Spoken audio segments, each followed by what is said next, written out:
Hello, and welcome to this momentous episode. In fact, the first episode of the Blab podcast, or Bren's Broadway Blab podcast. All the support is greatly appreciated, and if you haven't already, go and check out our Instagram at Broadway Blab Podcast. And now today, February 13th of the new year, 2018, on what I would say is a momentous day for multiple reasons. Reason number one is that the amazing Katy Geraghty from Groundhog Day joins us on the podcast today. And on today, hello. And on today of all days, the glorious Pancake Day. Now, do you know what that is? I have not a clue. Okay, now this is horrendous because Pancake Day is amazing, and it's apparently Americans don't celebrate Pancake Day, and it's a massive thing in England and the UK, and it was celebrated when I was very young, and you would get like a lot of time off and just be fed pancakes, and it's amazing. So that sounds actually incredible. Like that, I mean, it sounds very American. Like I don't know why we don't celebrate that. Yeah, honestly, I have no clue why, because it's just kind of a day of food. Right. Which is that just seems very American. Yeah, I mean it's great everywhere, to be honest. There's also a waffle day in Sweden, but that's not today. But that's a separate point, because I don't think they have Pancake Day either. I think that's more of a UK thing. Weird. Yeah. But I mean, I know obviously there's also other holidays that you guys celebrate and we don't. Do you guys celebrate St. Patrick's Day? I presume yes. We do. I mean, it kind of depends on, I think, like, your family and what you're doing at the time. I mean, St. Patrick's Day is always, like, a day to drink for pretty much everyone. Yeah, that's what I thought. But I am also, like, Irish as all hell, so St. Patrick's Day is a big deal in my family. Nice. Not everybody's. Yeah, no, I think the majority of time it's not really celebrating St. Patrick's Day more than just, like, wear green and drink a lot. Right. And then also we don't celebrate, for obvious reasons, 4th of July and Thanksgiving. Mm-hmm. Now, do you find those are important holidays? Like, what do you do on those days? The 4th of July is kind of, I feel like kind of gets pushed to like the wayside in my life, just because most of the time there's a show going on at that time. Yeah, fair enough. I mean, this past 4th of July during Groundhog Day, we had just that day off, but we had a show the day before, two the day before, I think, and then we had one the day after at night. So we didn't have like a huge chunk of time. Okay. Yeah, I went and stayed, actually, Gerard Canonico lives in Jersey, so I went and stayed with his family with a bunch of our friends, so we had a fun, like, day at the beach. Oh, that's lovely. That's lovely. Yeah, it was really nice. It was really fun. Thanksgiving is, like, the actual day of Thanksgiving in my family is not as big of a deal. I mean, we have the dinner, we sit down and hang out, but there's not a lot of people. But then following Thanksgiving on the Saturday, right after, like 3 days after, my family hosts this big brunch at our house, and sometimes, I'm not even kidding, it lasts for like days. Oh my gosh. People just keep coming. Yeah, so it's pretty great, and my younger sister like goes outside and they like smash pumpkins with bats and goggles, and it's like the most white trash thing that anyone has ever done. It's horrifying. That sounds amazing. But it's a really fun day, so I enjoy our brunch for Thanksgiving. That's what Thanksgiving means to me. Yeah, I think the idea of getting together and having, kind of a family dinner is a really nice idea. Definitely. Mm-hmm. Though there's also like a lot of jokes about it, like having to get back with your family is kind of sometimes an awkward situation if you're coming back from like college and they ask you all these questions, kind of thing. Yeah. Definitely. But I think it's a pretty fun holiday in general. Are you a big like holiday person? Do you try to find like obscure holidays to commemorate? Because I definitely do. Not obscure holidays. I mean, I am the biggest Christmas person on the planet. Mm-hmm. I love Christmas, and I will celebrate it, like, as much as I can. Yeah, I don't know. I think I'm, like, really die hard for bigger holidays, but, like, little ones, I haven't really sought any out. But now that I know that Pancake Day is a thing, we're gonna do that. No, you've definitely got to do that today, because then that's today, and then there's also Valentine's Day tomorrow. Which is exciting. So I hate Valentine's Day. No, I know definitely. I definitely understand that there's a lot of people that dislike that because, well, I mean, I can understand, but also discounted chocolate though. That is true. I mean, I'm not the biggest chocolate person on the planet, which is also why I don't care too much about this holiday. Okay. But my roommate was talking about it last night. Like, I can't wait for Thursday when I can go get a lot of really cheap chocolate. Yes, it's a very, very good point. Very good point. No, definitely. I'm actually going up to, well, I'm in Newcastle with some family right now, and then I'm going up to Edinburgh tomorrow. Fun. For Valentine's Day, and rather morbidly seeing Miss Saigon. Oh, well, that's, sort of romantic. I mean, in the beginning. Killing yourself way. Yeah, no, definitely. In like a Romeo and Juliet-esque romance. Yeah, very, very true. No, I'm, because it's on the Yeah, it's on the UK tour, and so is, I'm also trying to find locations for things like, there's Hairspray and Shrek the Musical is also on UK tour. Both favorites of mine. Oh, really? Oh, yeah. No, I've been in Hairspray twice already as Tracy, and I feel like that's just a number that will probably keep growing. Oh, of course. And then I did Shrek a few years ago as the Gingerbread Man. Oh, that's so great. I think I saw Shrek, like, when I was much younger, and then now that it's become just, like, the movie has become, like, a massive joke and all the songs and things, it comes back, and I'm like, was that a fever dream? And then I just go back, and it's I found it on Netflix, and I was like, no, that was real. And I had like a fridge magnet from it, and I was like, this is amazing. So I'm definitely gonna try and go see that again, because it's actually such a great show. It is. It's an excellent musical. I think that it was like really well done.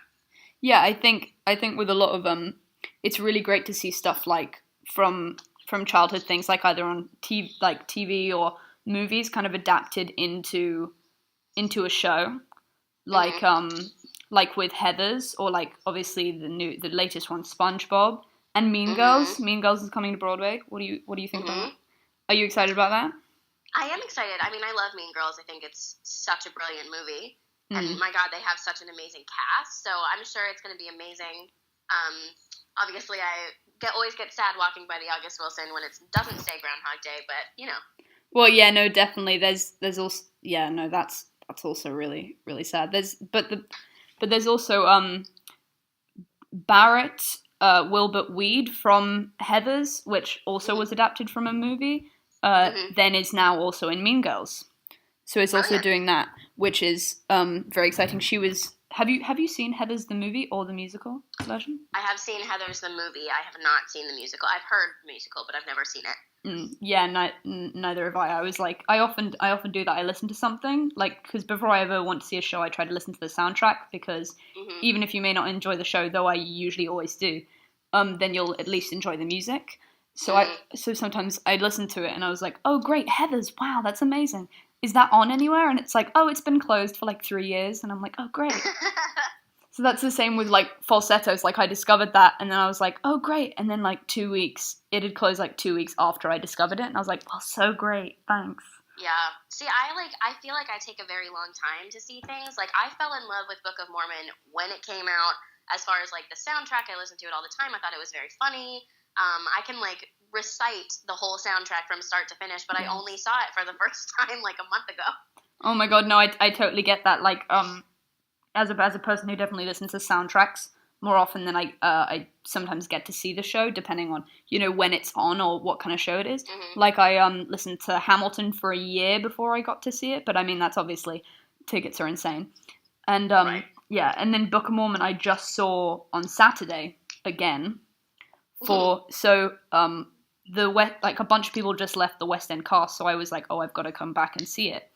And one of the people I saw for the fourth time of seeing it was standbying for Elder Price again, and I had met him. He was really nice, and that time I was in the front row because because normally they're like £500 for like 2 tickets, anywhere decent, and I found them for much less in the front row.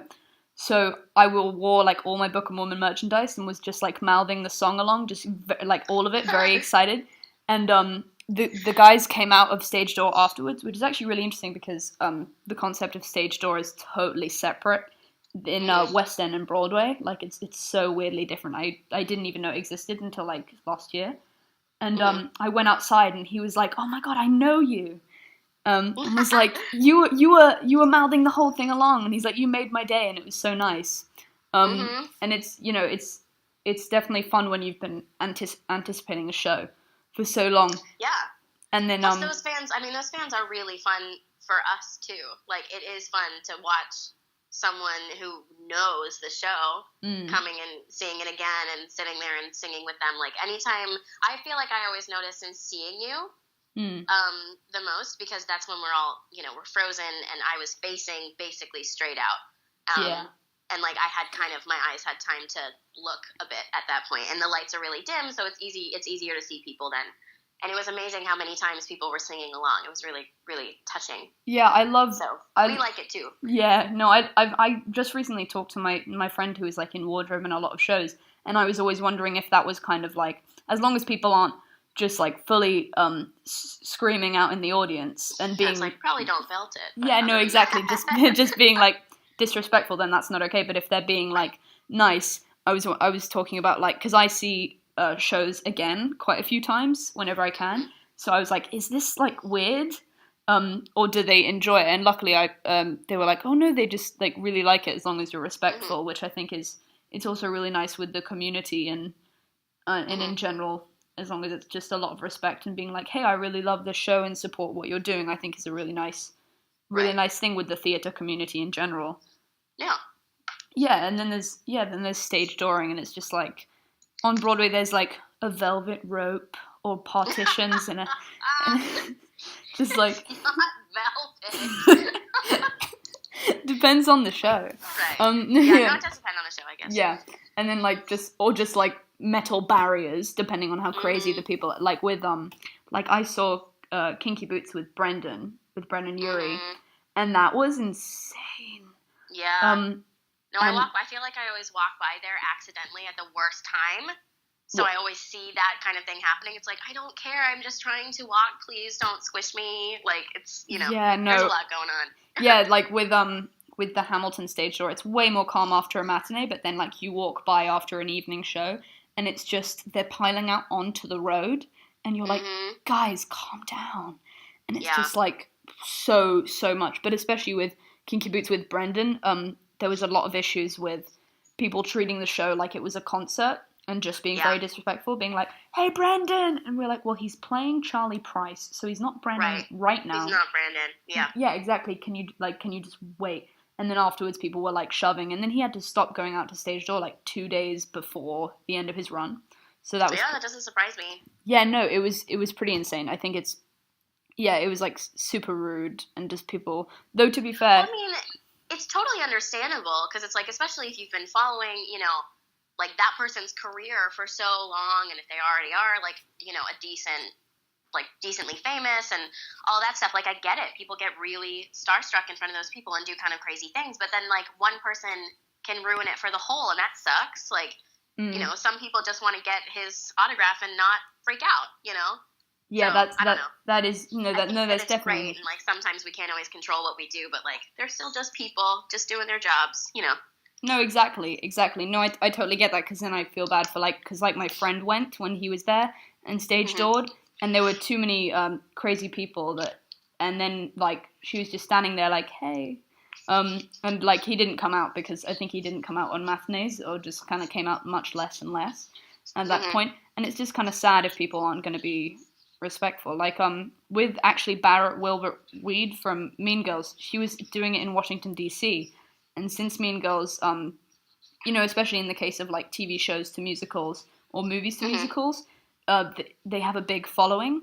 So since she'd also been in Heathers, which has a bit of a crazy fandom, and then Mean Girls, which is very, very popular, like, she has stopped stage dooring and won't do it in general because somebody, like, followed her home, and you're like, Jesus. Yeah. That happens. Yeah, no. It hasn't happened to me, thank God. Yeah, no. But it happens. Yeah. No, I know. It's so weird. I also heard about, I was talking with Andy at one point. We were, and he was talking about how some people at the stage door, I mean, I've mainly heard nice stories from the Groundhog Day stage door. But people were asking for Andy to sign a piece of paper or draw, like, hey, can you draw a tattoo design? and they were just Yeah. they were like, there's been a lot of Groundhog Day tattoos. I know. I think they're great though. Like they're so beautiful, and the show is so hopeful, and I think it's like an easy show to get a tattoo from. Like there's plenty that you could do, you know? Yeah, I mean, there's a lot of inspiration and a lot of things that Mm-hmm. people can do behind, and there's been a lot of love with the show. Especially, I think that was, Yes. I think that had a really great response, and also didn't have, to my knowledge, too many crazy people from the because movie to musical kind of adaptation. It was just, I think it was so well done, and also, with Tim Minchin, who did Matilda as well. Mm-hmm. That's so great, and that's I've seen that like 4 times. That's such a great musical as well. Mm-hmm. I mean, Tim's brilliant. Like he's unbelievable. I mean, just to watch, like, I've learned of myself through this whole process that I really don't get starstruck, like, at all, which is really nice. Like, I just consider they're just people. They're there doing their job. It's cool. But sometimes you get swept up in, like, the magnitude of it all. Like, watching Tim Minchin and Chris Nightingale, who did the orchestrations, they worked together. Like, watching them come in and listen to us rehearse, and then they would stop for a second, and they would kind of, like, hum to themselves for a second. They would plunk out some notes, and then all of a sudden they would play something different, and it's so brilliant, and it happened in like 4 seconds, and you're like, how the hell am I allowed to watch this happen? Like, this is brilliant. So sometimes it's just you get taken aback by how talented people are. It's insane. Yeah, no, it's so great, especially when you're a fan and you appreciate that, and you can you see that kind of wonder and the making of the music and how talented they are. I think that's a great thing to witness, and especially as a performer to kind of work with those kind of people to do that. Mm-hmm. I think. Oh yeah, it was a dream. It was so great. No, definitely. I saw that. Also, were there any kind of famous people or people that you respect that came backstage at Groundhog Day during the run that you got to meet, or maybe you weren't there or something? They came anyway. Yeah, no, a lot of people came actually. I'm trying to think. I mean, having Bill Murray come was amazing. Just to see how much he seemed to really love it. That was great. I think it was like towards the beginning. I don't know if they were the first special guests or if just towards the beginning, but James Corden and Paul Rudd came together. And that was awesome because James is so funny and like Paul is so handsome and also funny, but mostly handsome. So it was mostly just like those were the 2 people that I think took me aback the first time, being like, wow, no, we're on Broadway, and people are going to come that are just as famous as you are. So it wasn't ever like oh my God, I can't even talk to them. It was just like, oh, right, this is a big-ass deal. Great. Well, yeah, definitely. Like, I mean, if they're coming to your show. Yeah, then, no, that's amazing. It's like they just watched me. Yeah, exactly. Like, how backwards is that? I know. That's also a great thing. As a performer, and when people, as a performer, you have to work your way up and do, all these auditions and get turned down inevitably, which is, and that happens. And then you get to be, you have your idols and you see these people on TV and you get there. And then if you get to be on Broadway, you get to see these people come and see you. Yeah. And then that's just really, really great. It's crazy. Yeah. No, at one point, Carol Burnett came, and that was amazing. I'm like a big fan, and I came down with the whole cast. Like we took the cast picture. Everybody's kind of chatting with her. Like I said hi and whatever, but I kind of just after the picture, I kind of bowed out and went home. And afterwards, I got a call from my mom like 2 days later when the pictures were finally released. I mean, coming for my head because I didn't get a picture with her. And I was like, Mom, like, I'm glad that she came, but like, I don't need one. Like, I am a terrible picture taker as is. Like, I always think afterwards, I was like, oh, right, that was a Kodak moment. But I just don't think to do that. So it's kind of getting out of my own skin. I was like, no, it's okay. Like, I don't need a picture with her. And she goes, your mother needs a picture. Like, break down. So then she was like, the next time that anyone comes, you go downstairs and get a picture because the chances that I want them are good. So, like, she came for my head. Amazing. With that one. So after that, I got better at taking pictures of people. Yeah, no, well, you've got to after that. Definitely. Yeah. Put. I need these for my mantelpiece. I need them. Yeah, truthfully, I was like, I do not want to face the wrath of my mother yet again. So yeah, I will take the picture. Definitely. Fair enough. And as we were talking about stage door kind of thing before, do you have any nice stage door stories, or has anything that I haven't heard about bad happened, or just something, any sort of stage door story that you'd like to talk about, maybe? I mean, I can't speak enough to like the fans of this show. They were just so unbelievable, and just it felt like a family. Everybody was asking how I felt when we were doing the 54 Below concert, and I was like, it was so nice to be with the cast, but it was also so nice to be with the fans again. So sometimes it was just nice. It felt very familiar. Like I would come out and see, a person, and I would see them like 6 times already, and like it's just nice to see them. And they're really caring. Like there was one show where I had like a really terrible experience having a migraine, and I like went into the show too fast. Like I needed to take another day, and I like ended up hitting my head, and my eyes kind of blacked for a little bit. So I ended up not doing the tap number because I was like, I might faint or vomit, so we should probably not do that. Wow. And a lot of them were super fans that were there that day, so they were like, "Are you okay?" And it was funny because like I didn't think that anybody would even notice. But they did, so they were very sweet. I don't think anything weird has ever happened. Oh, I got asked out one time. That oh was my gosh, uncomfortable. that's amazing. Yeah. What happened? It wasn't even done well. Like it wasn't a good flirting situation. Oh god. Like he was cute, it was fine, but like no, it was very awkward. Oh my so, god. Especially no. because he was like, well, where? Because then. He was like, so what are we doing after this? Like, after he, like, kind of asked, and I was like, no, and then he was like, okay, what are we doing? I was like, I already said no, but okay, and I was like, oh, I'm going out with my friends, because I had some of them there that night, and he was like, oh, where are we going? And I was like, okay, bye, and, like, yeah, no, that's rather forward. And I went back inside, and I was like, all right, so I, like, walked my friends around, and then they were like, are we ready to go? And I was like, honestly, I just want to give it a minute, because I don't know if he's out there, and if he is, then that's going to be awkward, so... Let's, like, give a little bit of time. Yeah, definitely fair enough. Yeah, but Yep. I think it's with that's kind of creepy, but also I think it's very nice that the fans were concerned. Like it's good to have that kind of following and just people being very nice and respectful and just liking what you do. And also that tap number is like the best part of the show. To be honest, I love that. That tap number is the bane of my existence. Oh my no, gosh. it is. That tap, so this is my Broadway debut, and the whole time, I wish that there was like a less haughty way of saying this, but like I didn't feel very overwhelmed. Like everybody was overwhelmed, but the whole time I felt capable.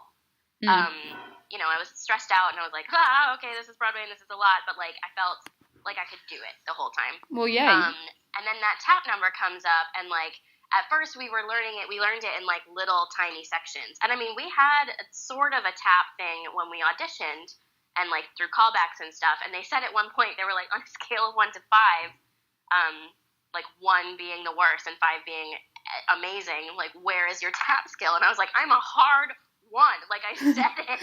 I did not sugarcoat it at all. I was like, you could maybe get me up to like a soft 2, but like hard 1. So I didn't lie about it. So when we get into the show, we start learning it piece by piece, and I was like, okay, this is all right. Like I'm not good at it, but we'll work on it. And then it started getting faster, and I was like, oh, okay, this is a lot. And then we started blocking it, and I realized how much I was in the front. And I started freaking out about that. And then because the drummer was on stage during the number, we can't have floor mics, which is usually how you get the sounds of taps. So what they did, they had leggings on some of us that had mics that were like attached on the back, and they went down your leg, and they attached at the ankle.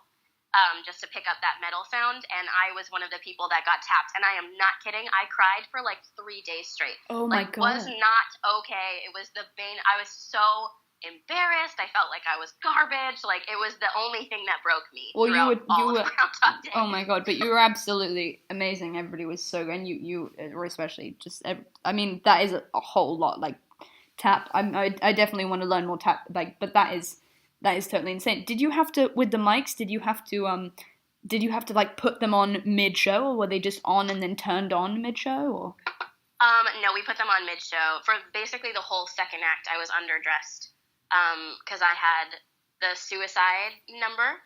I was one of like the extra fills, so I had to put that boxers and t-shirt on. Oh, yeah. And then after that, I didn't have time in that quick change because I think that quick change was only like 26 seconds or something like that. So I had to run and like throw on my band uniform. And 98% of the time, it was not all the way on. Like we'd be sitting in the diner and George's like, "How you doing?" I'm like, "I don't know if my pants are on, so we're gonna see." But so then after that, I would have time. After that change, I only had time to fix it and not really undress and redress. So then I had those boxers on for a while, and then like about halfway through Act 2, I was able to quick change into the tap pants, but I didn't have time to like put them on closer. So like we were just so hot and underdressed, and like putting on leggings when you're sweaty is disgusting. Oh no, thank you. Yeah, no. It was a fun moment. It was a struggle every night. Yeah, no, definitely. But that whole scene with the different fills is so clever, and just the whole with the revolving stage and just all of everything in that show was orchestrated so well, and it's and I mean it's such simple, like it is just a simple illusion trick, but like I was swung out for one night so that Camden Gonzalez, who was my swing, would be able to go on for me because I think I was like about to go on my vacation and I had never called out, so she went on, and I was watching. I'm like, I know what it is and I don't even see it, like it's not there. Yeah, like it's no, exactly. It's so insanely well done. No, and quick changes in general is just insane because there was a lot. This one was a lot. Yeah, like oh my god, I did a production. Yes, thank you, Ben. Production of Fiddler on the Roof at my old school, and and I was Tevier in that, but luckily I didn't have to quick change too much. I had like my original costume, and I had one reasonably quick change, but obviously since we're not fancy and on Broadway, we had to change ourselves, and it was all in the dark, which was so convenient, because we had never rehearsed in the dark before with the wings, so it was like, oh, by the way, guys, lights are off, you don't know where the props are, everyone's moved everything, all of your costumes are in this like 2-foot hole in the wall kind of area, and you kind of just have to figure this out, and all your costumes look the same, and I had to do that, and I had to do the dream scene with the and I was the only person that was taking like getting on stage properly quickly, like seriously. So I had to get the nightgown on, and then I also had to make sure my microphone was untangled, and then I had to like tuck in my or like take off my socks, and then shoes and everything, and then just kind of I didn't want to like take off everything because then I had to change back into like a wedding thing right after, or like I think that might have been right after the wedding, but back into normal. So I just kind of had to make it look like I was just wearing that, so I had to like run on and then tell people, like, because everybody was always sitting on the bed, because the bed and my cart and all the costumes were all in the same changing area, and that was the entire boys' changing room. So I had to like usher people off of the bed, like, get off, it's in the middle of the show, can you just stand up? And they're like, no. Right. So I had to like push that on and then just run on, and one night my mic like wasn't, it had I have like 2 minutes for that change during Mottle's solo, and like one of the people came back and was like, your microphone is turned off, or like it's not working, and I had to change the batteries mid quick change, and then had to like run on, and then also my friend who played Mottle had to his jacket got stolen by one of the bottle dancers, and then the bottle dancer didn't even come on for his scene. And the trick was like they got the magnetized bits in the hats, and he just kind of didn't show up. And then my friend, the one thing he said before the show is like, don't move my jacket. This is the one thing I have 10 seconds to put this jacket on and quick change. I need to run back on, and the jacket had been stolen. So he's like, what am I doing? And it was like first dress rehearsal mid-show, and he just had to kind of like run back on. And it was seriously insane, especially because it was all in the dark, and then all the props were there. Happen. Yeah, no, seriously. Definitely does happen. I mean, the joys of live theatre. Honestly, it's great. But yeah. Also, we were talking about the 54 Below concert, and that how did that go? Because I know some of the cast of Groundhog Day got together, and I'm sure that went like I'm sure it was really, really great, and I wish I could have been there, but sadly no. But sadly no. But I mean, how did that go? It was a blast. I mean, I've never even been into 54 Below before our like mic check. So oh my god, what? It was cool. Yeah, it was cool. But I had a moment where I was talking to Joe Medeiros, who played the deputy in Mr. Cleveland and all those parts. And I said to him, I was like, I'm nervous, and he was like, oh, me too. Like, this is kind of weird and jittery and like big, because I guess he had never been in it or performed on the stage before either. So I think it was just like, again, it's when like the magnitude of it all hits you. But mostly, I mean, we had a rehearsal the night before with everyone that was going to do, or mostly everyone that was going to do the concert, to just sing through some of the group numbers again. And I always talk about how in the show, when you're doing, opening and closing a show, like the show before closing is for the cast, and then closing is kind of just like another publicity event. In the same way that opening is. So I kind of felt that way with the concert too. Like the night before, just singing was for us, and then the night after was for everyone. Actually at 54 Below, but just being able to do it again and sing again, and like everyone. I mean, God, this cast is so talented. So it's just like to be able to sing alongside of these unreal people and just like spend time with them again. And anytime that we all get to be in the same place, because I mean, we all see each other, like we're very close, everyone is friends, like we all go out like individually or in small groups, but to get everyone together is always just so heartwarming. Definitely. So I mean, it was a blast. It was really fun.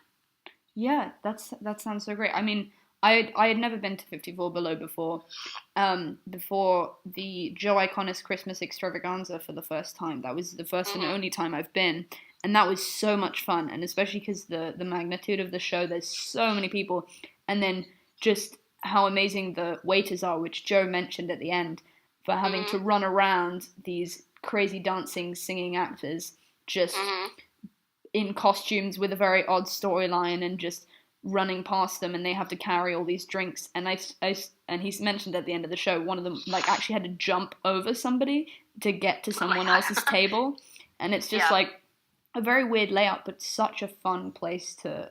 I presume it would have been very fun to perform and just to be in. I think it's a really nice, idea and premise for a sort of dinner and a show kind of thing. I think it's really fun. No, I think it's great. It's really fun. Yeah. Yeah, definitely. And then also, as I was saying before, it's really nice on Broadway, as you have to, have worked up and audition for all these things. Could you tell us a little bit about some previous shows you've been in, or like audition experiences for those kind of shows? Yeah, I mean, I grew up in the Boston area, and I live very, very close to like this really awesome regional theater called North Shore Music Theater, and so I was kind of just like really thankful or fortunate to be in the right place at the right time. I mean, I started my first professional quote unquote gig was when I was 7 at that theater, and I got in it by accident. Wait. I know. Wait, what? You're just like, hey, can I? Happened. Well, because I was dancing, and I was really serious about dancing when I was younger. I mean, obviously, I still like it, and like I can move, but I'm not this unbelievable dancer anymore. But so I was training to get ready to be in the Nutcracker, and I had my audition for that like in a few weeks. And my mom just didn't want me to like go into that audition having never have been to an audition.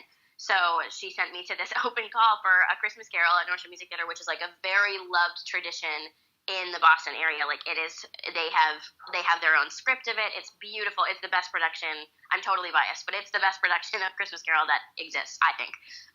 Wow. And yeah, no, it's great. But I went in to just practice, and then they called like 4 days later. And my mom was like, "Are you sure you're the right kid? Like, you want Katy?" They were like, "Yeah, no, that's who we meant. Like, we want her to be in the show."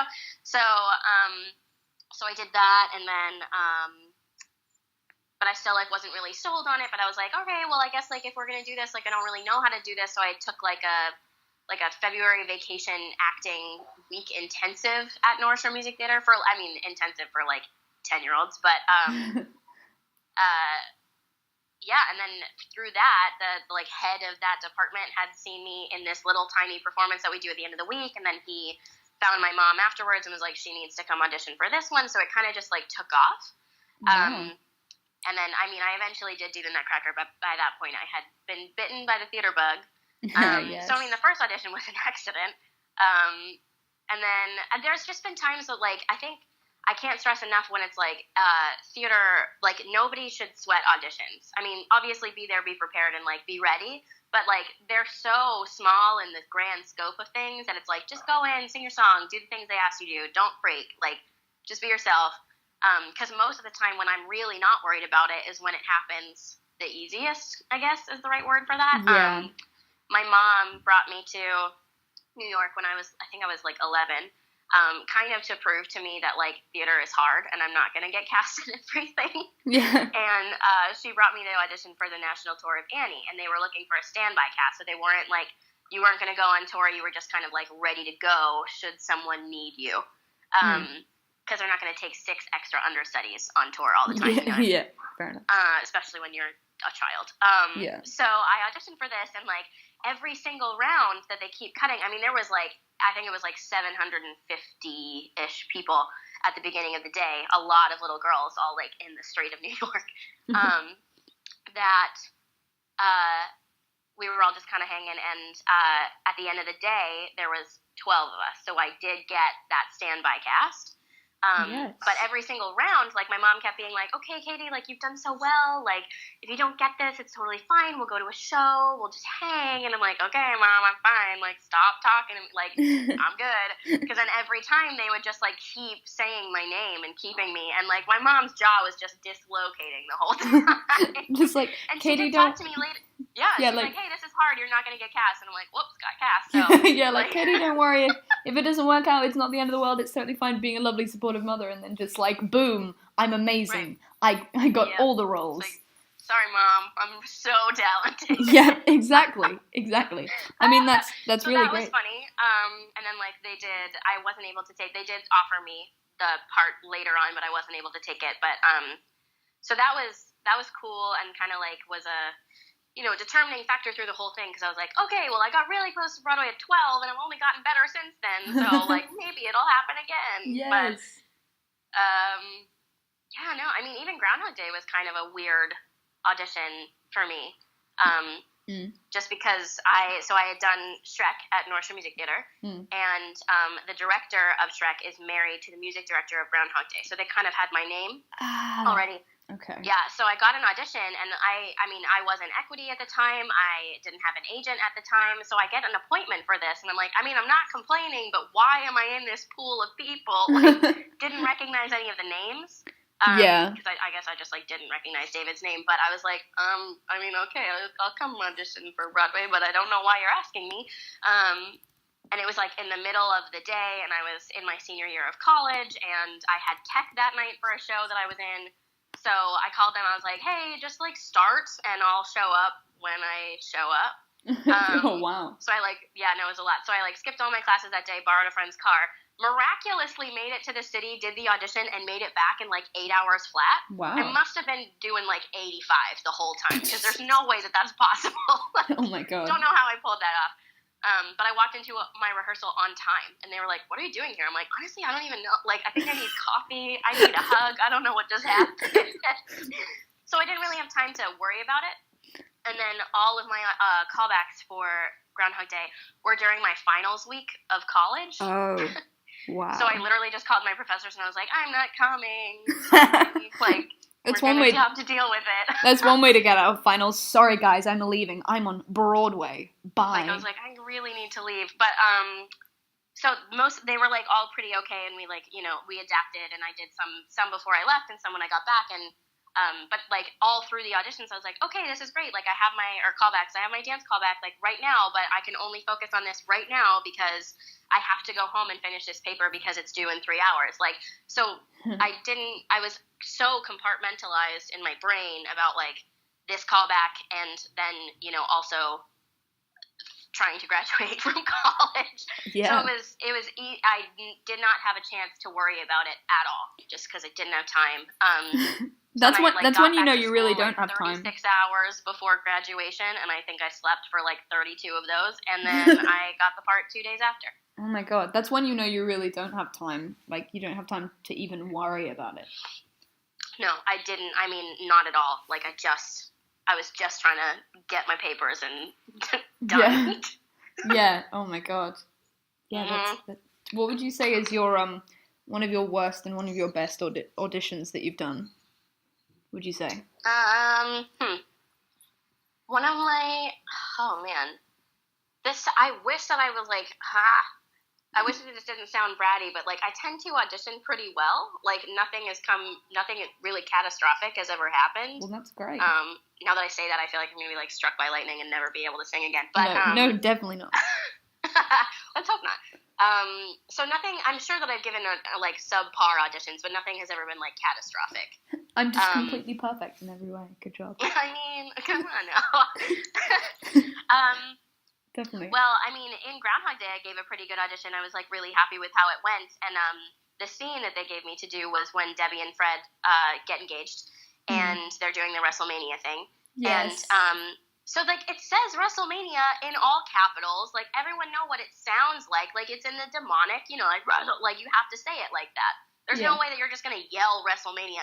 But I guess I was the only person that thought that way because I scared the life out of the reader. Like, the reader looked horrified when I was, like, going for it with WrestleMania. I was WrestleMania. like, oh, sorry. Truthfully, I was like, oh, we're not at that place. I'm really sorry, sir. Like, it's the morning. So one of the readers did not. He looked a little terrified with that one. Yeah, but I mean, it must have definitely made a difference. I've also, fallen in some auditions before. I've made it look, cute and charming, but like I've definitely eaten shit before. So that happened. Oh my god. Wow.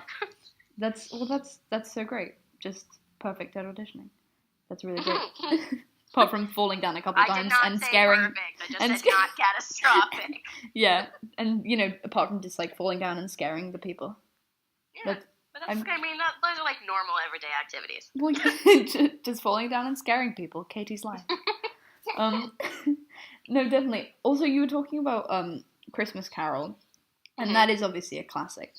And do you know the production company Mischief Theatre that does like Play That Goes Wrong? Yes, I've seen their Christmas Carol. They did. You saw it? Yeah. Oh, that was so good. A riot. Oh, definitely. Oh my god, I love them so much. I actually interned at Play That Goes. Well, I kind of do whenever I'm in New York. I intern there quite a bit, and it's in wardrobe, and they're just. I originally saw it first time with the original British cast, and they're just so nice and so clever, and it's just such a great and clever and brilliant show. And they also have another show in West End called Comedy About a Bank Robbery, and it is amazing. And that definitely has to come over to Broadway at some point because it's just way too good. And then Christmas Carol was so great.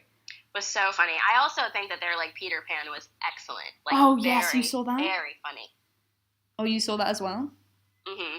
Yeah, no, that was so great. I love the concept of the goes wrong. Though I'm sure they're definitely going to do more stuff besides that. But I think the bits that they applied it to worked very, very well.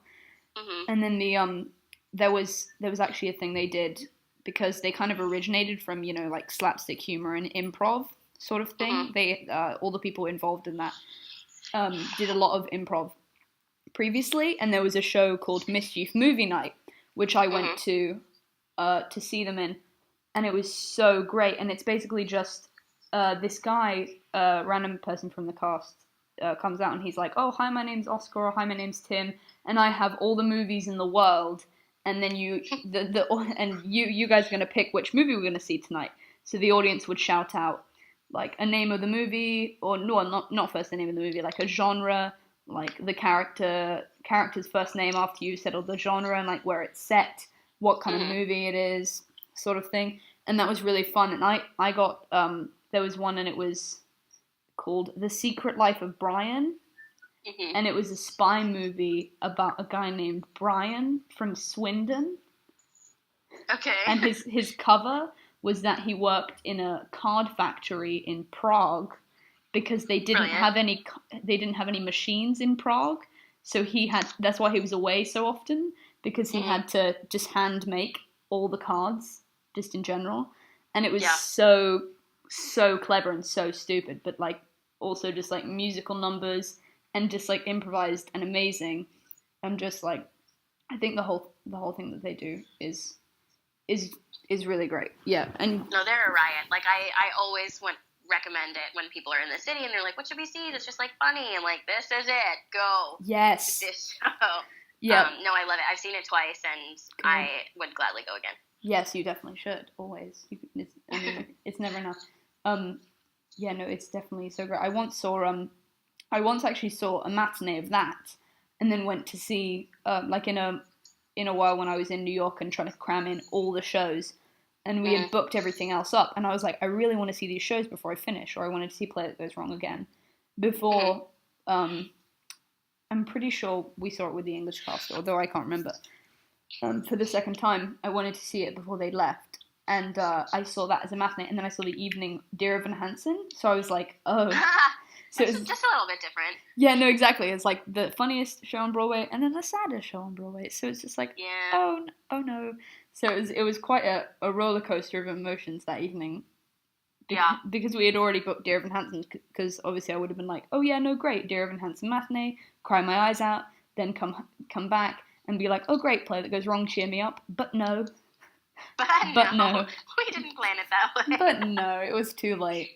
Which No, I always say that with people that are like coming to New York, that it's like, if you have a show that you are dying to see, then like buy those tickets ahead of time, make sure that you're planning that. But like after that, just like walk around and see what's up. Like go to TKTF, see if there's tickets, like enter some lotteries. Yes. Like just do it, you know? Like it wasn't the first time. I performed in at Carnegie Hall when I was like, I think it was like 15, 16, with my dance company. And so when we did that, my birthday, which is at the end of this month, we never have time to celebrate it. Because, I mean, it's usually my fault, like, I'm the busy one, but, like, it just doesn't land at a good time. Like, nobody is ready for a birthday, so we kind of just, like, ignore it sometimes. My birthday, forget about it. I'm too busy. No, I'm on Broadway. My birthday is inconvenient for everyone, including me. But, oh, my God. Wow. Yeah, no, it's true. But, so my mom was like, oh, well, like, we'll just stay for a few days in New York, and, like, it's, like, around your birthday, so let's just, like, give you a few years of birthdays worth. And I'm like, great. So I was dying to see Billy Elliot because it was there at the time. And so we bought tickets for that. But then my mom and I ended up rushing like a ton of other stuff. And we saw Spider-Man when it was going on. I do not even remember at what point in the huge long process that was. Wasn't Becca in Spider-Man? She was. I definitely didn't see Becca because I remember that I saw, oh my God, what's her name? The original in that one. Mm. So, but Becca was in Spider-Man. Yeah, she was MJ. That's so cool. Mhm. That's so great. But it's just like the whole trip just kind of happened, and I always say like plan the things you want, like plan one or two big things, but then just walk around and see what happens. Like it's New York. Yeah, that's what I usually do in my holidays because I'm blessed enough to get. Well, I mean, not blessed because I have 6-day weeks at school and then just a ton of homework, but I am blessed because they're like, no homework on holidays. Like that's a principle, and I'm like, thank God. So we get to do that. So, like, the majority of the time, when I probably should have been getting on with other stuff that I did need to do. But I didn't do that. Instead, I planned for my holiday in April, and it was, like, December then, last year. So I was like, I've got to plan it so soon. And they're like, Ben, calm down, it's for ages. And I'm like, I don't care, it's New York. So I was like, okay, we're there for, like, a week. So I'm going to see 20 shows or like something like that and just like plan like all the different trying to plan all the different schedules of things like this plays on a Monday and all the rest don't play on a Monday and we'll try and see this matinee and kind of thing. So like especially when it comes to like ticket things, what I'm trying to do now is majoritively last minute unless I know it's kind of really famous and going to get sold out. So like whenever my friends see a show, they're like, Ben, I'm going to go see this show. And I'm like, don't get tickets. I will find you the tickets and stuff because I know way too many friends that are like, oh yeah, no, I just paid like £200 to sit at the back of the dress circle. And I'm like, you do realise it's like £90 to sit in row C at this show because they went on like dodgy sites. And I'm like, guys, no. This is not how it works. Guys, no. Because they see like a show maybe once a year. And they're just like, yeah, no, we're just going to spend like £500 on that. And I'm like, no, please don't. Yeah. Guys, stop. Yeah, but honestly, it's so much fun seeing, and it's great because I live reasonably close to London. So I get to, I'm just like, hey mom, I know it's a school night, but can I just go to London and see this show and just go up on the train and stuff. And I occasionally get to do that, but usually I try to do it on the weekend and stuff, which is fun because on the way, I see a lot of the Book of Mormon people a lot because on the way from Charing Cross, I go up and like the way to most of the shows or where I'm going to go get food is the Book of Mormon stage door, and I get there after Saturday school, which, no thank you, Saturday school, and I get up at like 5, which is when they finish, so I just walk by and I just wait outside and I'm just like, oh hey guys, I'm going to go see this show, and then just go see a show, and that's sometimes really nice. So it's like, yeah, no, definitely you gotta, I often like to plan ahead with those kind of shows to see as many as possible, because since I am a simple Brit, I don't get to get to Broadway as much, and especially since obviously, as we were saying before, with the soundtracks, and you listen to it and you're like, this has been closed for 5 years. I'm trying to whereas that was more before when I was like first into theatre and stuff. I'm trying to find out like, oh, this is coming then for this time, right? Because I just really don't want to miss too many shows, because there are so many great things going on like all the time. Oh yeah. Plus, I mean, it's so cool to like have, you know, or when things are like revived, you know what I mean? Like having a show that you listen to your whole life, and then you get to actually see it, and you never thought that would be possible because, like, you know, it would happen when you were like 8. Like, I mean, Once on This Island is going on right now, and I've loved that musical since I was like 8 years old. It's one of my favorites, and now casually one of my best friends is playing Asaka, and it's like, I don't know how to even remotely handle this. Like, this is way too emotional for me. And it was the first time. I mean, I have like plenty of like friends that are on Broadway, and just like, you know, like people that I grew up training with at North Shore and things like that, but no one that's like a best friend of mine. And I was talking to my roommate, who is such a funny combination of like my brother and husband and best friend and like, you know, all these brilliant things that he is. And he came to Groundhog Day so many times, like more than my mom. And but I mean, he also lives here, so that's easier. But But I said to him, I was like, I know that I don't have to say this to you because you know, but like to see your best friend on Broadway is a really big deal. Like, I was freaking out about it.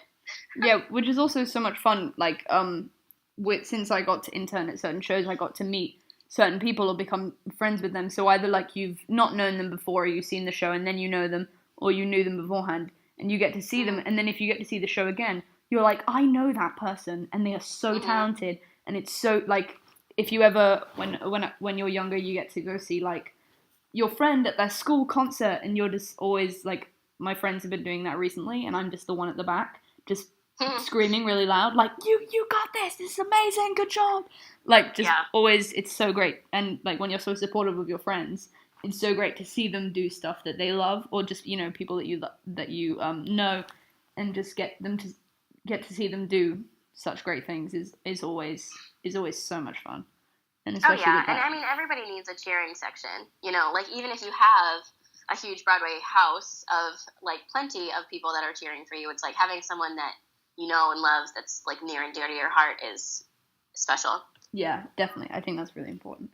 And also I was wondering about, I ask most people when I see them, if I can, about onstage mishap stories. Now, you talked about the tap dancing sequence. Did anything happen with that? I know in Groundhog Day they had a few technical difficulties with just a few. Just a few. Just a few. Every night. Yeah, just a few technical difficulties. Just a few every night. Yeah. Well, I mean, luckily when I came, the show ran perfectly smoothly. So well, that would be one of the few times. One of the few times. One of the few times. No, but I mean, to be honest, it's quite a complex show with all the. Oh my god, it's so how well it's done doesn't necessarily mean that it can be done well and smoothly at the same time.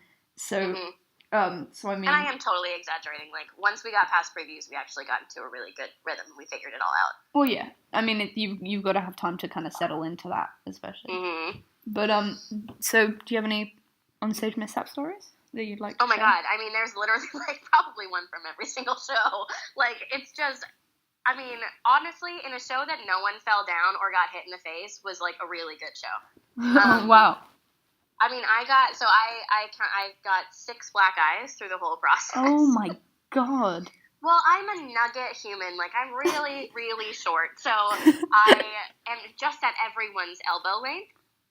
Just like everyone's elbow is right at my face. So, it was especially poor Travis, and he and I got put next to each other like all the time. So I got really good at dodging him, but I had to learn the hard way a few times. Oh my god.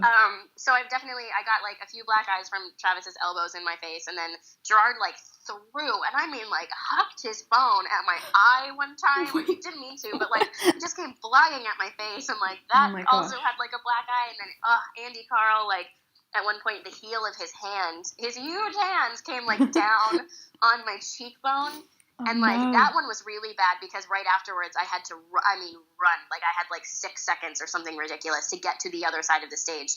Oh, my God. Backstage, so, like, around the whole thing. It was definitely more than 6 seconds. But it was, like, I was in a full sprint. And, like, people had to be out of my way or I was literally going to die. So that happened right before that, and I was like, oh my god, like, I mean, it was right where it's gonna hurt you in the face, so I was running and kind of stumbling and just, like, trying to make sure that I got to the other place, and then the whole rest, this is right at the beginning of the show, so the whole rest of the opening number is very high energy, so I didn't have time to let it really hurt. And then finally we get to the knob, and, like, backstage, like, behind the knob, like, we can, you can converse with people, like, your mics are off-ish, so if you need to converse about something, then you're fine. And I went over to Gerard, because he and I, whereas obviously we were very, like, close in the knob all the time, because we're supposed to be, like, in love and all that crap. But I came over to him, and I was like, can you hug my face for a second? He's like, what? I was like, hug my face, and just, like, started crying. Oh, no. Because it killed, and it didn't hit me how much it hurt until right then. And that was the day before the Tonys, so I had a lovely black eye. Oh no! Oh my god! Did they think it was like a lot of makeup? So nobody noticed. But... Oh, I was about to say, did they think it was like part of the show? Like, what happens to Debbie? No, I think like nobody noticed. All the time though, I would be like, the amount of time that people would walk past me with like an ice pack on my face backstage was just normal. Like, it happened a lot. All the stage hands were always so funny. They're like, who was it? I'll kill them. Like, they were very funny. Oh, my God. So I got hurt a lot, but that's, that happens. It was always when, like, swings came on, like, something random would happen. Like, I'm pretty sure Jordan Grubb. It was definitely Jordan. Didn't have one of his Mr. Cleveland shirts underdressed, and he didn't realize that he had to, so he just came out, like, sleeveless one time, which was hilarious. Because then we called her Mr. No Sleeveland all day. So yes. That was really funny. Like, I told him when Jordan went on, I think one of the first times that he went on, or maybe this was in his rehearsal or his put-in, there was one cross that Gerard and I did only to hide a stagehand. Like, we were not important. We were in the back. We're barely lit. But for whatever reason, the floor was really jarring at that point. And I was like, Jordan, you will think you are fine, but, like, you are going to eat it. And he's like, okay, Katie, and literally just, like, ate it. So I was like, I'm not holding your hand. I told you you're going down. I'm not going down with you. Amazing. I'm not doing this. So that happens, and then, like, Jenna dropped the sign in the middle of, like, the quietest moment of the whole show, and she actually did a song at 54 Below to I Saw the Sign. She said, I dropped the sign. It's very funny. You should watch it. You should. That sounds amazing. So that was hilarious. I mean, like, the amount of things that went wrong all the time was ridiculous. But I do have to say, I feel like this cast, because I feel like one of the biggest things that no actor ever knows what to do with, which is so silly, is when something falls. Yeah. Like, when you drop something and then everyone just kind of stares at it, and it's like, just pick it. Like, if you just picked it up, no one would care. Yeah. But it's not something that we think to do. But, like, everyone in Groundhog Day, because we knew it's going to start turning away from you, so pick that thing up. Like, so everybody was so fast to getting things. Like, the second it was on the ground, somebody's hand was right there. Usually mine, because I'm close to the ground. But, like, the amount of times that we were just picking it up fast, it was very funny. There was also one time that Jordan just like lost his shoe when he was Fred. It just disappeared. He didn't have it. That was funny. I don't even know how. I think it got stuck in the banquette in the diner or something like that. But I was like, why are you not wearing shoes? Well, I mean, with the chaos of the show, in a lot of your stories, you're talking about how you don't even have time. I don't have time to stress. I don't have time to feel pain. You have no time, no time whatsoever. So, I mean, within that show and the rush of everything, with Groundhog Day, though Phil Connors has a lot of time in that town, you have no time to do most things. So there's the quick changes and, getting slapped in the face. No time to do that. All the time. No time to stress at all. Plus, like, there are just things that, like, you think are easy and then you can't, like, they're just hard. Like, in my kiss with Andy, it was just because it went from a dip and he had a scarf and, like, a really high collar on his coat, and I had the wig that was, like, the curliest thing to ever grace the planet. A lot of the times, like, if something would get kind of caught in between us and we just had to keep going. But there was one night where, like, his scarf was fully in his mouth and my wig was fully in mine, and we were just trying to find any semblance of lips through this whole thing. And it was awful. Like, I mean, it probably looked fine, but we were killing ourselves laughing. And he just, like, throws me up out of the dip and he just goes, well, and we kept going. I could not stop laughing. That is so amazing. That's so amazing. So things like that happened all the time. Like, the amount of mishaps, it at least won a show. Oh my god, amazing. There was also, you talked about, with stuff falling. You guys were pretty good with that, but also in Play That Goes Wrong, and once I was allowed to stay back and watch it on the monitor. And you know the bit where the painting falls? And it's the painting which is supposed to be of the dog that they're trying to find in the interval. That just didn't fall. So the thing with Play That Goes Wrong is even the stuff that's supposed to go wrong didn't go wrong, which is also kind of the beauty of Play That Goes Wrong, which, I mean, if you get something else wrong, nobody really notices because they think that it's supposed to go wrong. Like, once in the middle of a production, my friend Matt, who was the standby for, like, most of the male roles, the original guy, Henry Shields, the original British guy, he hurt himself, like, when the inspector bursts in the door and one of the bits just falls and hits him in the head.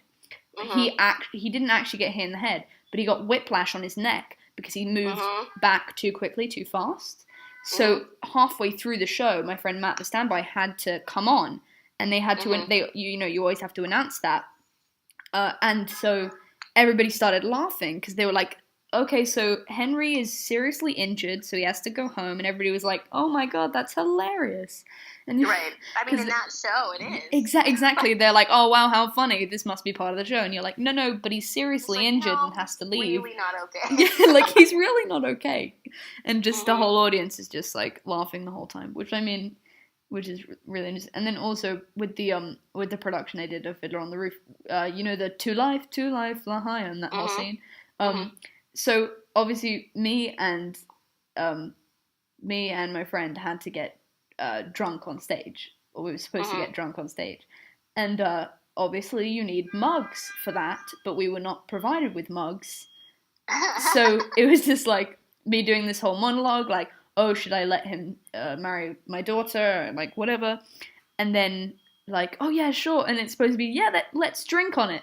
So my friend would just improvise, and he was like, let's toast on it. And was just like, yeah, great idea, sort of thing. And then finally somebody was like, pretended to be a waiter and came by and gave us the mugs. So I just pretended like I got the entire pitcher, poured it into the mug, and just chugged it, and then went into the chorus. So I was like, yes, now I am immediately drunk. But it was, like, so intense with the whole mishaps and the props and people not paying attention. Yeah. And apparently my mum had been to every single production of that because she's a bit crazy. And she went to like all of the productions because it was like the first show I had properly been in. She's like, oh my god, I'm so proud. And she went, and she didn't even notice that the mugs weren't there. And she had That's the crazy thing, is that no one ever knows. And it's like, it is a blaringly obvious mistake. Like, how do you not realize that? Exactly. I mean, it's good if they don't notice, because then you realize, wow, I covered that really well. Whereas backstage, the whole thing is just like, where are the mugs? Just like screaming, just like everywhere. Which is... it's funny. And it's sometimes, I mean, even sometimes when like nothing even goes wrong, it's just something funny happens, and like you can't get through the scene. Like when one time in the diner, when I do like the whole like snowball fight and hit it out of Travis's hand, then he does the Jeepers Debbie. One day the sticky bun just bounced like really high to the point where Travis just caught it again on the upswing. Oh my god. And it was just so smooth. Like, no one practically no one noticed because the scene's still going on, but Gerard and I were a fit of giggles for like the rest of the show because it was just so funny. Like, how does that happen? Like, just flew right back up into his hand, and Travis was looking at it just so confused. Like, it was so funny. I mean, things like that happen all the time, but it's also like, I mean, Groundhog Day was full of some of the best comedians on Broadway, so like, of course, definitely stupid, silly things are going to happen. Well, yeah, I mean, but that's also a great part of the show. Mm-hmm. And also another question: what would you say is would be your dream role in any show ever, like on or not? Kind of one of your dream roles that you've always wanted to play. I mean, the big ones that I really had like growing up, I have done most of them now. Which is great, and I feel like I'm the kind of person that it's going to be a lot of repeat roles in my life, just because I am a type, like, kind of just fit in that a lot. I mean, I've played Little Red a lot of times in Into the Woods, and I love it. Into the Woods is my absolute favorite show. I literally grew up in that show and in that part. Like, I did it when I was like 9, and then 12, and then like 14, and then like 17, I think. So it was at really important points in my life, and that was amazing. So I would love to do Red again. I mean, I would love to do Tracy again. I need to get my hands back on Hairspray. The last time I did, I think I was like 17. Yes, do it. And didn't quite. I mean, now I feel like I am ready to play her. Like, I could always perform it, but like I'm ready now. So I definitely want to be Tracy again. But I love All Shook Up. I would love to play Natalie in that, but it's mostly because I want to play Ed. So I would love to be Natalie / Ed in All Shook Up. Yes. I don't know. Because kind of the whole like dream roles kind of like came and went. You know what I mean? At this point, I'm like very, very open to any of it. You know? Yeah, fair enough. I think honestly, you would be absolutely. I'm sure you are absolutely amazing in a Hairspray, and that is such a great show. And though it being on UK tour, has definitely got to come back to at least the NYC area, and you've got to do that. And you should also definitely get a lead role on Broadway because you deserve it, definitely. From your mouth to God's ears, my friend, I would love. Well, I mean, just get that audition, and you nail every audition. So. You are not gonna let me live that one down. That is not what I said. Well, just said that they're not catastrophic. Okay. God. Well, your auditions are not catastrophic, but you get every role. But still, I mean, it's so great. Well, okay, but still, that's really great. Now I think that would definitely be really, really awesome, and that should happen.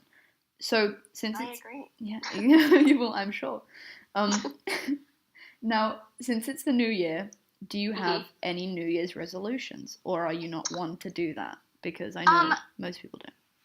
No. I'm definitely a person for resolutions. I don't really necessarily believe in New Year's, because if you have to wait for a holiday, you're not going to do them. Fair enough. Which is how I normally feel about it. But it's this is kind of weird with the whole post Groundhog Day New York life. Is that I mean, I am not kidding. This is the most free time I've had in my life that I can remember. Wow. Because when I started doing theater so young, it really was a nonstop thing. And even when I wasn't doing theater, I was always crazy busy all through college and all of this stuff. So now it's kind of like figuring out what I like to do in my free time.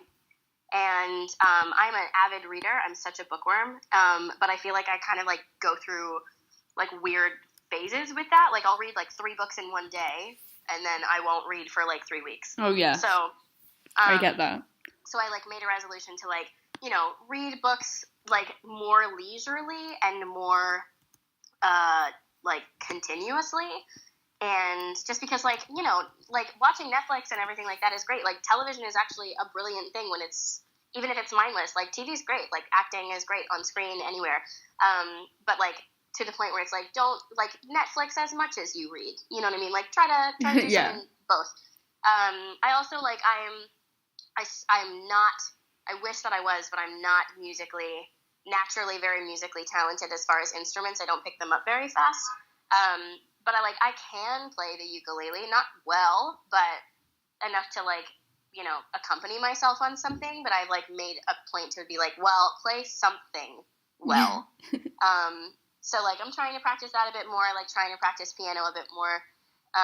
Just trying to get more musical instruments in my life. I think that that's a really great point. And you said about Netflix, which is obviously amazing. And I'm trying to do more reading this holiday as well. But I mean, I'm also trying to rewatch the entirety. I mean, you're on break, like. On break. Yeah, no, fair enough.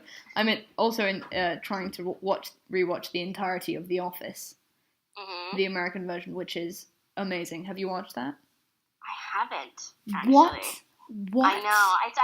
And like it's something that I know I would like. It's just something I haven't gotten to yet. Oh my gosh, how dare you! You need to watch. I know. I'm sorry. It's such a good. There's also I originally watched it, the English one, and then they're like, "This is an American version," and I was like, "Oh sure, this is probably going to be like a bit dragged out because there were way too many seasons, way more seasons." And then I watched it and I was like, "This is amazing," and it's just like all so great. And then like the English one is also really really great, but well, I mean, the English one ended much quicker because with when you've watched it, you'll get it more. But it like ended very perfectly. But then I'm glad that they decided to continue it with the American version because then it added a lot more to it and kind of like a closure, which I thought was really cool.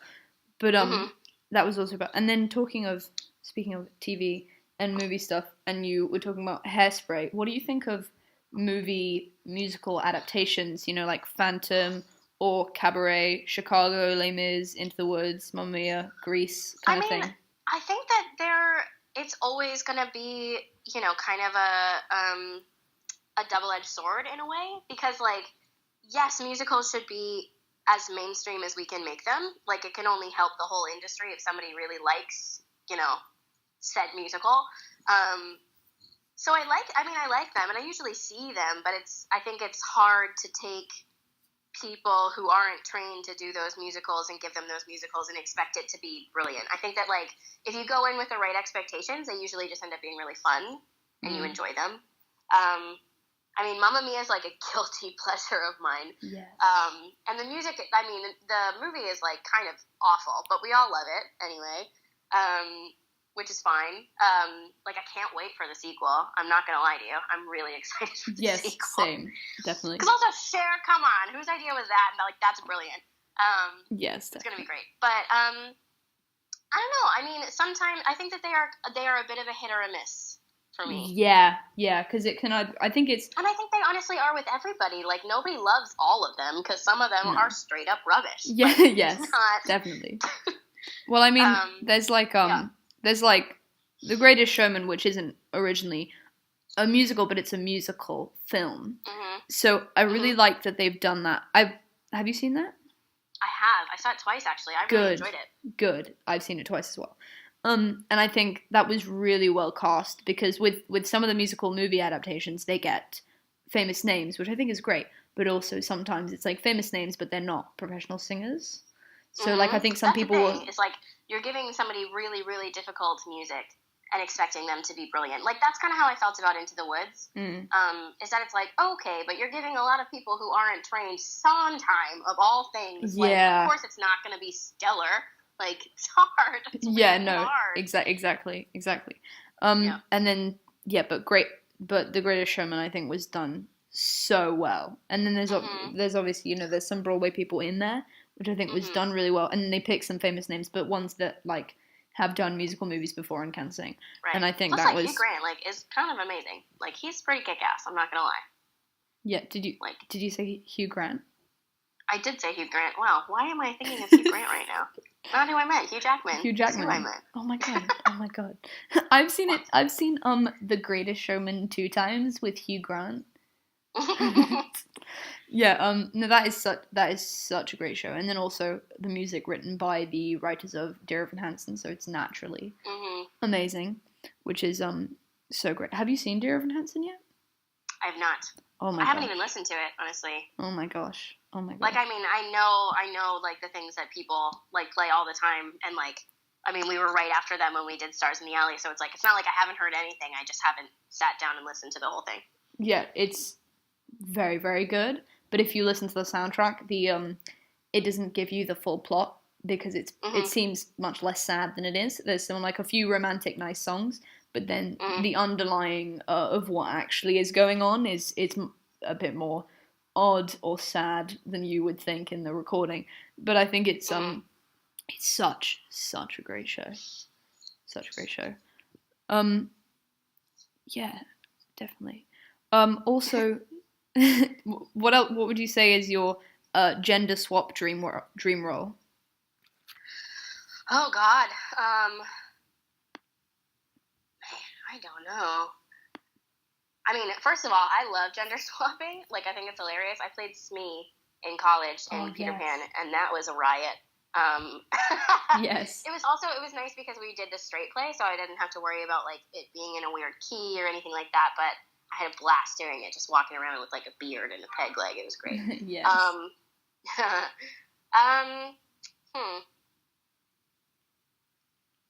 don't know. Now that I'm, like, really thinking about it.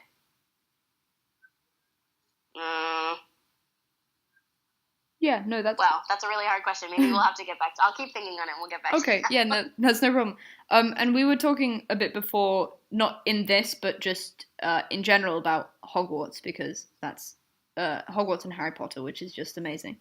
And I'm actually wearing my Slytherin jumper right now because it's I love it. Definitely.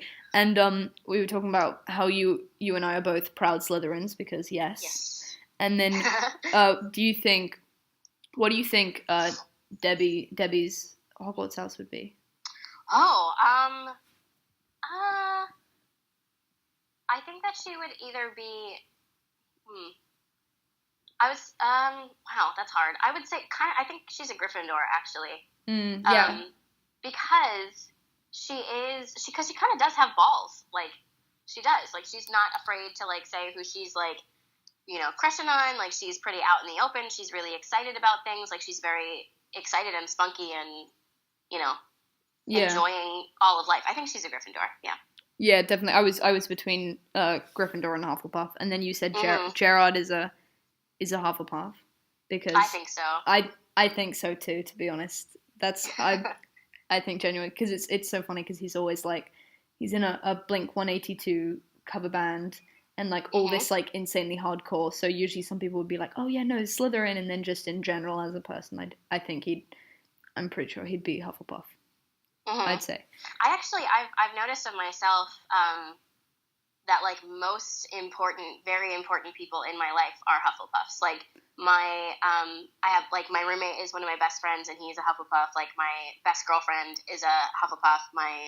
I have two sisters, and my younger sister and I are very close, and she's a Hufflepuff. So it's like, I don't know what dynamic that is, but clearly I gravitate towards them. Yeah, Hufflepuffs and Slytherins are great. I love how it's just like, some people are like star signs, like, yeah, most of the people in my life, they're Scorpios or like Capricorns, that's great. And we're just like, yeah, no, Hufflepuffs and Slytherins. Yeah, we categorize it in everybody.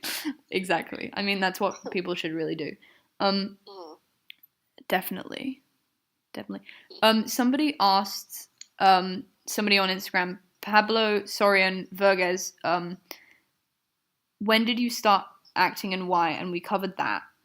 And then there was also one from @Heather Bunny, which says, yep, how do you think social media has changed Broadway? Like, like different shows' outreach and ability to create interest, and for all the influence and its popularity kind of thing.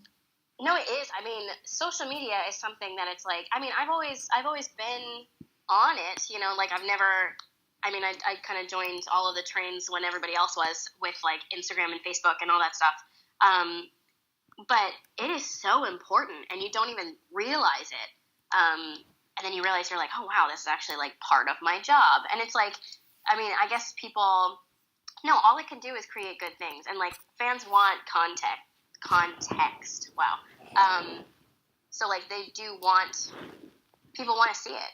I think it can only, it's one of those things that I think if you take yourself too seriously, it's also detrimental. Like they do want to see you as a person. Like it is your personal account, and not the only, like fans aren't the only people that are looking at your Instagram. It's also like your mom and your aunt and your like friend from 7th grade. You know what I mean? Like, so it's like everybody's looking at it. I think that it's important and it's fun, and like it does good things, but at the same time, like I think sometimes I have issues with people that are so social media driven, where it's like you're not even experiencing it for the experience, you're experiencing it like for the Instagram. That's always really tough. Like I usually post about things, but I like take it out, take the picture, post it, and then leave it and put my phone away. Exactly. It's also important to be connected to life, but it's also, I think its impact on musicals is definitely quite valid, because with people like, oh, what show should I see? They see on Instagram, and it's like an ad about something. So that's also, about publicity and things. Right, it totally is. Yeah. And it's a place to connect people. I mean, all of the fan art that has happened. Yeah, for definitely. Groundhog Day in general, but then also like the whole Frebbie thing that happened. Like, it's insane. It's crazy, and I don't think that would have happened as big as it did without the internet. Well, I mean, I think that's lovely, because also, I mean, people probably would have still done art, but it's also great because then it can get to you. And you can see that. I can see it. Yeah, you can see that amount of love and time, and how much people care about the show, and especially your characters, because they are honestly just really great characters. And yeah, definitely.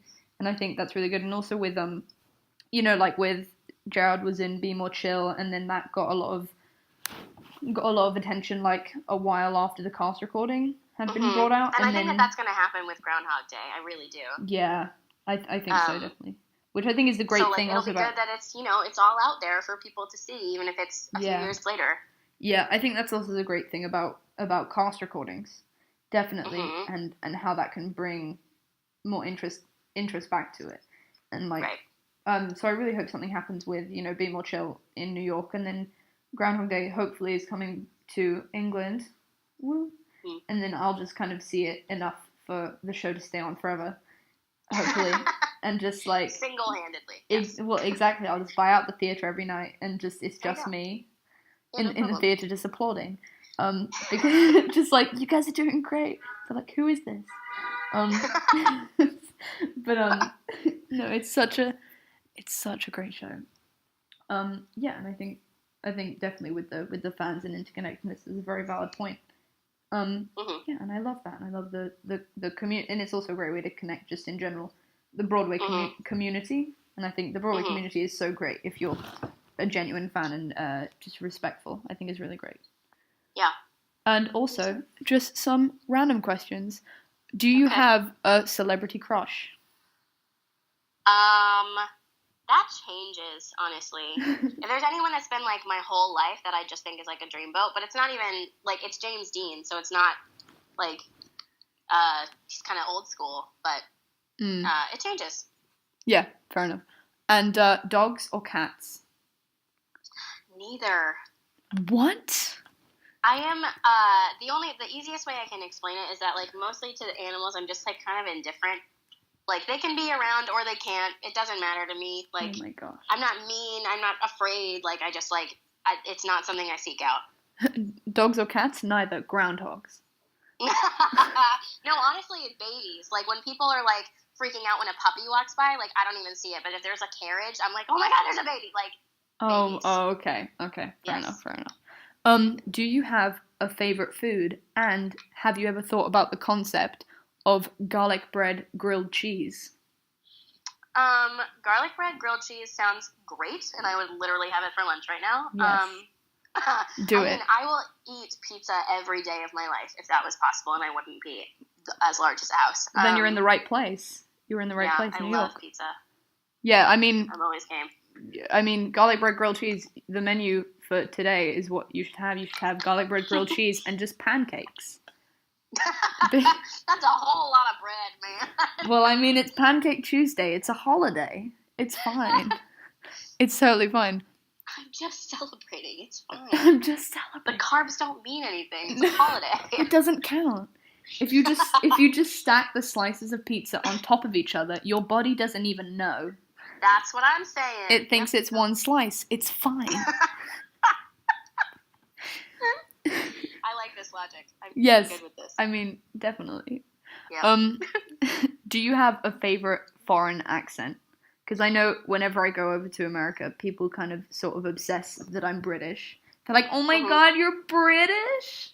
Do you have tea and crumpet?" Like I also interned at I mean, there was less of it at Play That Goes Wrong because a lot of them were British. But then I interned at Dear Evan Hansen, and there was just like Asa Summers just like running around, and all of them were just screaming in British accents because I was talking at one point, and they were just like tea and scones, and they were all like British, and it was all like so horrible, but like a very odd attempt. We definitely didn't do that at Groundhog Day, but it's because most of the team is Brit. But oh yeah, so it did come over from England.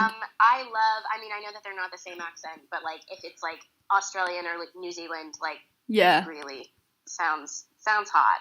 I think that because I mean, even if you're not good at them, which I'm not, but like as an actor, you study them so much. So it's when people are from two different places that I would love to listen to them talk all day. Yeah. Just to like hear the two and what is happening in the middle. So I think anytime that someone's like, "Oh yeah, I grew up in like, South Africa, but also London," it's like, what?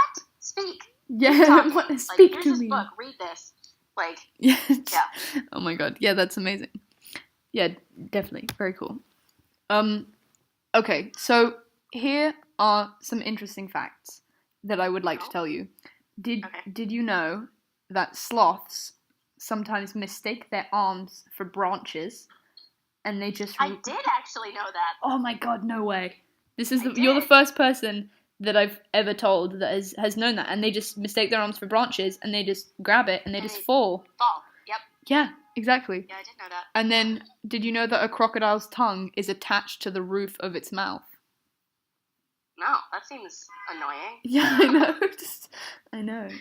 Yeah, no, it's a very odd fact, but still a thing. Okay, so I have some quizzes. Oh, okay. I'm nervous now. Okay, well, I mean, there's only a few questions, and then there's a Harry Potter section and there's a Disney section. Okay. The Disney section, I didn't have too much time to do that, so there's like 3 questions. But Harry Potter, there's a bit more. Okay. So, what creature is depicted? These some of these are easy, so don't worry.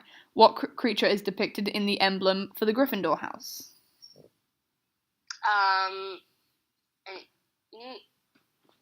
Oh my God. Well, it's like a it's a lion. I'm sorry, it's a lion. Oh, you took way too long.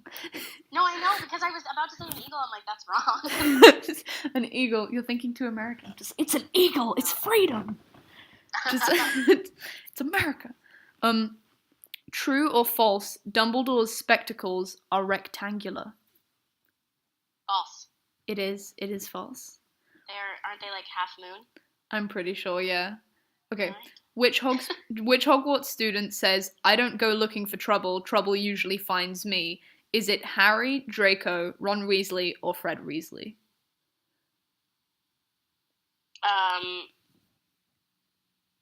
Harry? It is correct.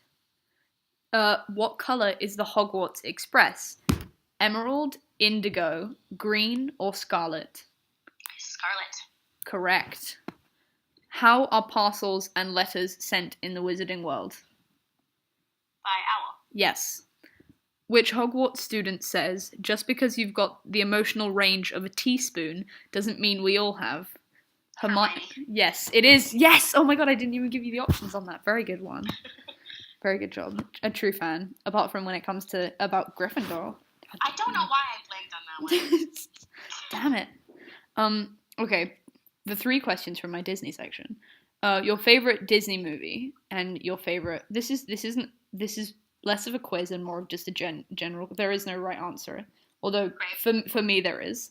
But your favorite Disney movie and favorite character can be from the same Disney movie or from a separate. My favorite Disney movie is a tie between Hercules and Hunchback. Correct. Yep. Yes. And my favorite.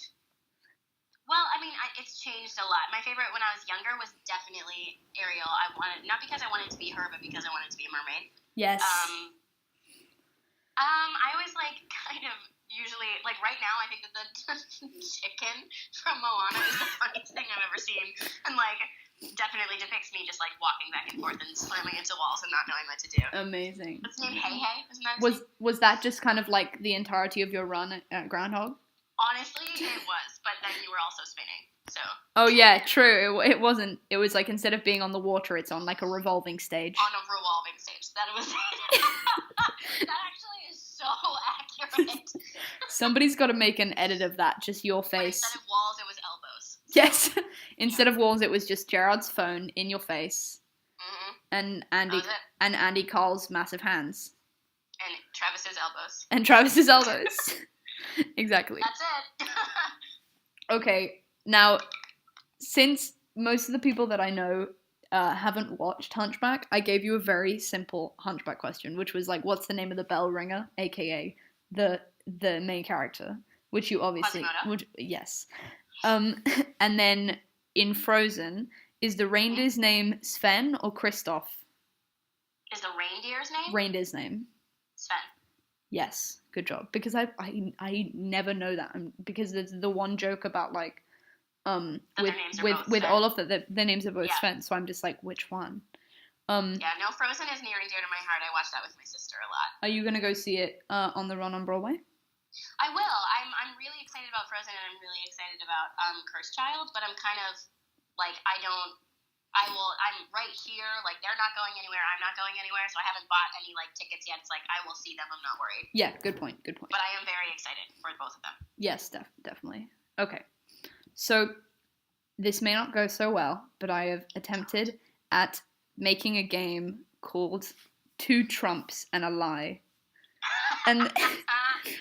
And it is an attempt at two truths and a lie, but with Trump tweets. Great. So I'm going to read you 3 Trump tweets, and 2 of them are true, and 1 of them is a lie. Oh, God. Okay. Okay, so at Theresa May, don't focus on me. Focus on the destructive radical Islamic terrorism that is taking place within the United Kingdom. We are doing just fine. Huh? And then the only people who don't like the tax cut bill are the people that don't understand it, or the obstructionist Democrats that know how really good it is and do not want the credit and success to go to the Republicans. Okay. And then, I wish everybody a very happy Chinese Lunar New Year. I love China. I love the Chinese people just as I love Melania or Ivanka. I'm gonna go with the second one. No. Which one is it? It's the last one. I wish everybody a very happy Chinese Lunar New Year. I'm pretty sure that he did, didn't he tweet something about the Chinese New Year? I'm sure he did. Yeah. I mean, I think that's a fake one. I mean... See, the second one is because I think it sounds almost a little bit too educated for me. Yes! Honestly, I'm trying to include those, and I was like, it's it's relatively well researched, not right, but factual, I guess, but yeah. Doesn't sound like him because it sounded a little too smart. Then there's crooked Hillary Clinton is the worst and biggest loser of all time. She just can't stop, which is so good for the Republican Party. Hillary, get on with your life and give it another try in 3 years. And then I love our troops. They are the greatest troops in all the world. And since I've been president, the rate of unemployment in people having just left the military has gotten much smaller. Mm-hmm. And then, big win today in the House for GOP tax cuts and reform. 227 to 205. Zero Dems. They want to raise taxes much higher, but not for our military. And then... Yeah? Huh. Did I... Wait. I don't know. Yeah. Which one do you think? On that one, I really don't know. Maybe the second one? Which is, you mean the I love our troops? Yes. Yeah, that's the fake one. Oh, he's a wonderful, wonderful man, isn't he? I know, right? He's just the best. He's the best. I mean, he's the best Cheeto that's ever run this country. I mean, definitely. And then there's, there's the Democrats' Obamacare, that makes sense, is imploding. Massive subsidy payments to their pet insurance companies has stopped. Dems should call me to fix. Obamacare is the worst healthcare system. I am going to build a new and better system, better than any healthcare system, if I become president. Mm-hmm. And then, Obamacare is a disaster, as I've been saying from the beginning. Time to repeal and replace hashtag Obamacare fail. The first one? Was the first one the Democrats' Obamacare is imploding? Yes. Yeah. No, it's the second one. Oh The God. Obamacare is the worst healthcare system. See, this is not even, like, the whole two truths and a lie thing, it's like, sometimes it's obvious, but with this man, you truly never know. You don't even know at this point. You just don't know. Okay. Oh, man. So there's, this is the last one, and then we're nearly finished. And then it's, when will all the haters and fools out there realize that having a good relationship with Russia is a good thing, not a bad thing? There's always playing politics, bad for our country. I want to solve North Korea, Syria, Ukraine, terrorism, and Russia can greatly help. And then there's, I love all my huge following of supporters, and all of you losers and haters who don't support me are wrong. We will hashtag make America great again. And then there's at Washington Post put out a phony photo of an empty arena before I arrived at the venue with thousands of people outside on their way in. Real photos now shown as I spoke. Packed house, many people unable to get in. Demand apology and retraction from fake news. The first one. The first one was, no, that's right. That was actually a true one. The second one was false. Yeah. I love all my huge following of supporters. Yeah. Which, I mean, it's a fun game. It is a funny game, and it also just makes me mad. Yeah, I mean, fair enough. Very much fair enough. Yeah, no, it's, I mean, when it comes to that point, I mean, that's quite a lot. There's also, there was also a tweet that he did that was, why would Kim Jong-un insult me by calling me old when I would never call him short and fat? Oh well, I try so hard to be his friend, and maybe someday that will happen. Yep. I mean, saw that one. I'm not saying he's a 5-year-old, but I mean, he kind of is. No, he is, so I mean, it's fine. I mean, he's just an alien with a really bad spray tan, with a ferret on his head, which seems to be controlling his actions, which would probably make more sense. Yeah. Sounds about right. Due to what's going on. I mean, that probably makes sense and is more coherent than the majority of his tweets. Yep. So, yeah, definitely. But, okay, I'm sorry I kept you for so long, but thank you so much. That was really great and interesting and lovely to talk and learn all about that. And that was a really great thing for Pancake Tuesday. And go have garlic bread grilled cheese. I'm going to do that. And a bunch of, and yes, and a bunch of pancakes. And have a great, big old cheat day. yes, definitely. Exactly. And just hope you have a great rest of the day, whereas it's nearly much later in the day for me, but time zones. Whoop. Thank you so much for this lovely first episode, and it was great having you. Thank you so much. Hey guys, thank you so much for listening, and I hope you enjoyed that first podcast. I know it's taken a while to get it off the ground and, get something actually, first of all, recorded, and then, it's taken a while now to edit and get stuff uploaded. So I really hope you enjoyed that, and I thought that was really interesting and really nice to talk with Katy, who is amazing and awesome. And don't forget to follow our Instagram at Broadway Blab Podcast for more updates on future episodes and future guests. So I hope you enjoyed that, and I hope you have a lovely day. Thank you.